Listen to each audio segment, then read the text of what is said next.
Halo kerabat Dals TV, kita berjumpa lagi dalam program Dals Kepas. Dan ini sudah ada Rektor Universitas Taman Siswa, Sevpris Yonaldi Datua Mangkudun Sati. Masih muda dan energik. Untuk itu kita akan berbincang dengan dia dan mengenal lebih jauh siapa dia sebenarnya, gitu kan. Oke, Sevpris. Oke. Pak Rektor, apa kabar? Alhamdulillah baik. Alhamdulillah, baik. Berkat doa kerabat Dals TV semuanya, kita walaupun di masa pandemi masih berada dalam keadaan sehat. Ini muda-muda jadi rektor. Kejutan lagi. Kejutan lagi. Iya, kata orang masih muda ya. Iya. Kata orang, rektor muda. Atau cita-citanya jadi rektor dulu waktu. Oke, sebenarnya cita-cita sederhana saja. Iya. Karena begini, saya dilahirkan dari keluarga yang sederhana. Di mana itu? Kampung di Negari Sungai Nanam. Sungai Nanam. Sungai Nanam, Alan Lembaga Panjang, Manti, ya? Alan Panjang, Kabupaten Solo. Dilahirkan dari keluarga yang sederhana, keluarga pedagang, tapi cukup religius. Karena aktivitas saya waktu kecil itu ya pagi pergi sekolah, sore ke MDA, Madrasah Diniyah Aliyah.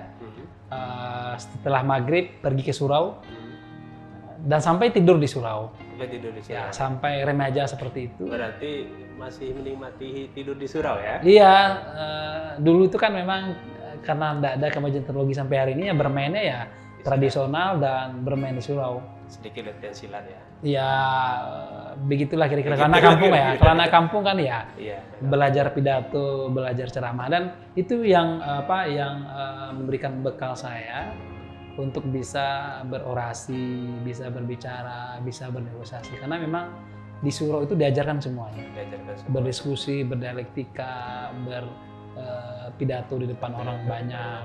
Ya, itu diajarkan semuanya di surau. Berarti sekolahnya di kampung juga? SD, SMP, SMA di kampung. SD Sungai Nanang itu ya? SD di Teratapau, di Jorong Teratapau, SMP di Sungai Nanam, SMA di Alan Panjang. Di Alan Panjang. Yang di tepi danau, SMA Negeri 1 Lembaga Manti. Ya, memang betul-betul dilahirkan, dibesarkan di kampung yang kuat dengan adat dan kuat dengan agama. Ya. Makanya karakternya juga kuat ya? Amin, amin, Insya semoga. Allah. Tapi banyak kekurangan yang memang harus selalu banyak belajar, banyak mencontoh ke tokoh-tokoh besar kita. Setelah itu baru melanjutkan perguruan tinggi ke? Ya, setelah itu lanjut ke perguruan tinggi. Sebenarnya juga cita-cita saya anak kampung dulu kan tidak paham apa itu ilmu manajemen dan lain-lain. Pokoknya daftar dulu. Ternyata saya mendaftar di program studi manajemen dan program studi manajemen ini setahu saya waktu SMA adalah untuk menjadi seorang manajer. Dulu itu kan kalau kita lihat orang kerja di bank itu kan keren ya, keren, rapi, gagah. Dan dulu cita saya adalah mau bekerja di bank. Pakai dasi lah. Pakai dasi, ya itulah sampai situ persepsi anak-anak kampung zaman dahulu. Ya, saya termotivasi kuliah di manajemen. Ternyata di manajemen UNAN itu juga passing grade-nya kan tinggi. Alhamdulillah saya lulus karena memang perlu juga nih Bang Bro ketahui. Ya, saya dulu dari kelas 1 SD sampai SMA, insya Allah saya selalu juara 1. Luar biasa. Saya bukan rajin, Bukan rajin, sama seperti anak lain, tetapi di rapor saya itu tertulis selalu angka 1, juara 1. Bukan Dan rajin tapi cerdas ya? cadia mungkin ya, Cadia. cadia ya. Dan waktu di sekolah sampai SMA saya selalu menjadi ketua kelas. Di SMP saya menjadi ketua umum OSIS dan di SMA juga jadi ketua umum OSIS. Ya, itu memang bekal yang saya dapatkan dari surau tadi itu. Anak laki-laki itu harus jadi pemimpin dan harus tampil di depan, kritis dan memang harus mendominasi gitu ya. Jadi sejak pelajar sudah jadi aktivis ya? Aktivis surau, aktivis SD, SMP sampai SMA. Apalagi ketika kuliah di kampus ya. Kuliah juga ya? Kuliah ya tentu masuk di pengkaderan di HMI. Ya, sebenarnya tentang ilmu organisasi itu lebih banyak saya dapatkan di HMI, di Himpunan Mahasiswa Islam karena memang kita semua dikader di sana. Bagaimana menjadi insan cendekia yang bermanfaat bagi umat. Apapun nanti rahmatan lil alamin. Apapun pekerjaannya, apakah sebagai seorang dosen, politikus, praktisi ataupun yang lain. Yang penting kita berkarya untuk kemaslahatan umat. Tamat kuliah langsung jadi dosen atau bagaimana? Tamat kuliah, saya tamat kuliah di awal 2006. Saya melamar, sebenarnya sampai cita-cita saya bekerja di satu sebuah perbankan ya. Iya. Tapi ternyata saya nggak cocok dengan karakter saya. Karena aktivis nggak bisa kerja kantoran. 6 bulan kerja saya keluar. Bisa diatur ya. Nggak bisa diatur. 6 bulan kerja keluar dan mendaftar di sebuah konsultan yang kegiatannya didanai oleh World Bank. Dan di sana sebagai konsultan kerja 1 tahun, setelah itu lanjut S2. S2 itu pun dimotivasi oleh senior kita di HMI, Prof. Heri, mantan wakil rektor 2 UNAN dan sekarang sebagai koordinator atau ketua L2 Dikti wilayah Sumbar Riau Jambi Kepri. Angku harus kuliah kata dia untuk menambah isi kepala. Akhirnya saya kuliah tahun 2007 dan 2007 akhir dan tamat di awal 2009 di Magister Manajemen UNAN. Setelah itu direkomendasikan untuk ngajar di UNAN.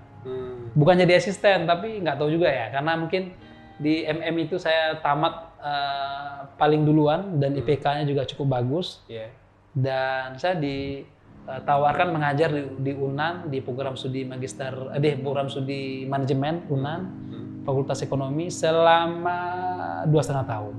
Itu awalnya menjadi dosen, tapi sebelumnya kan juga sudah menjadi konsultan juga. Ya, khusus di bidang UMKM. Konsultan sesnya? 2010. Ini Prof. Heri lagi nih. Bila merekom saya, Angku coba masuk di Taman Siswa. Mudah-mudahan menjadi orang yang bermanfaat. Junior kesayangan Prof. Heri. Ya, jadi Prof. Heri ini adalah waktu saya kuliah S1, beliau kita jurusan saya. Oh, gitu. Selain senior di HMI, senior panutan di HMI, juga sebagai dosen dan juga kita jurusan. Ya udah lama kenal. Dan sampai hari ini pun saya sebagai rektor di Universitas Taman Siswa Padang, dan beliau adalah pimpinan saya di L2 Dikti karena beliau adalah wakil menteri untuk Seluruh Sumbar Riau Jambi Kepri. Sampai hari ini beliau support saya dan saya pun banyak belajar, berguru dan minta arahan ke beliau. Oke.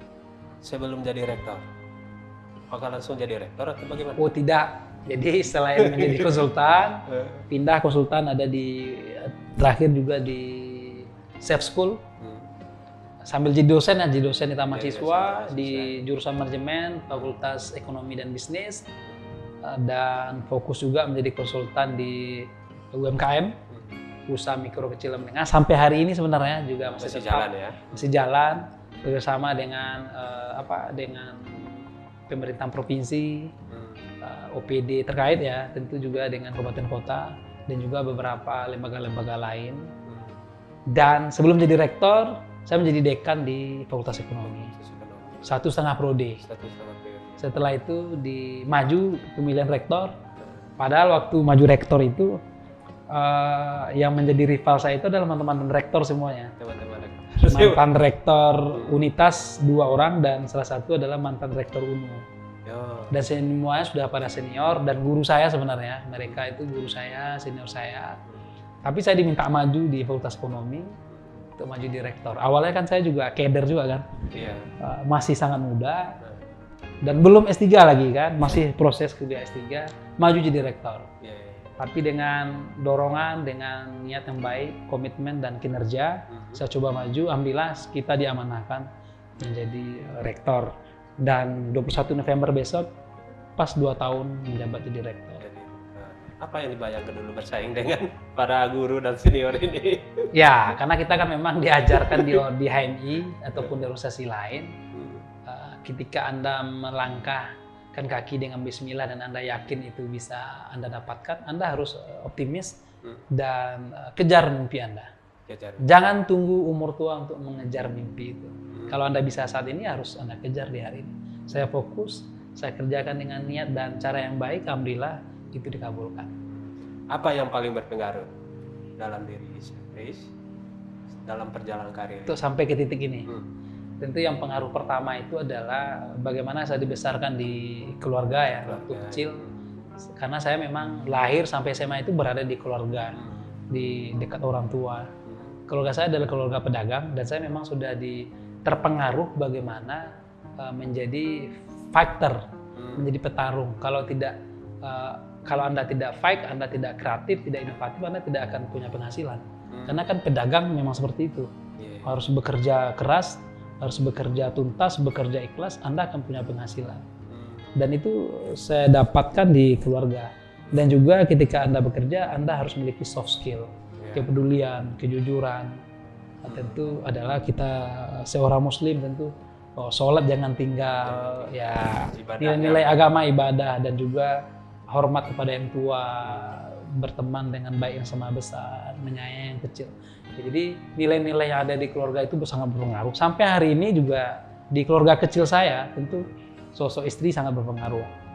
Sosok istri sangat berpengaruh karena setiap keputusan saya ambil pasti melibatkan orang tua dan istri. Sampai untuk menjadi rektor ini pun support penuh dari keluarga dan juga istri. Dan alhamdulillah keluarga saya ketika itu saya niatkan untuk hal-hal yang baik, ya semuanya dukung. Walaupun saya ikut dulu juga politik kan, mencalon jadi anggota dewan, ya itu restu juga dari semua pihak. Tapi kan kalah ya. Kalah ya.